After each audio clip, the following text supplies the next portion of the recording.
We do not cooperate with the ICC. That is the position of this government. Ito ang muling iginiit ni Pangulong Bongbong Marcos nang tanungin patungkol sa magiging hakbang ng Pilipinas sa war on drugs investigation ng International Criminal Court.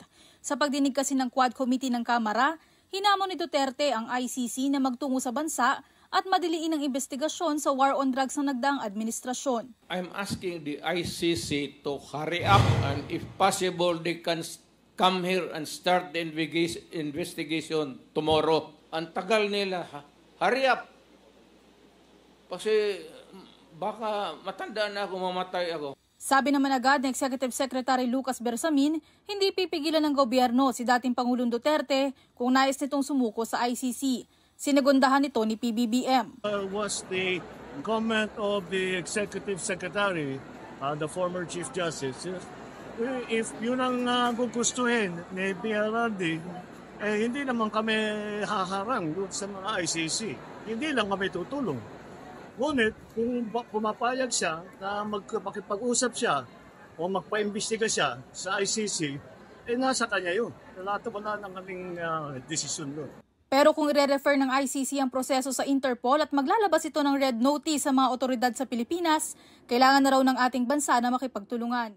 As Secretary Remulla explained before, we have obligations to Interpol and we have to live up to those obligations. Sa usapin naman sa West Philippine Sea, nakausap na raw ng Pangulo ang ambasador ng Pilipinas sa Beijing na ipinatawag ng China.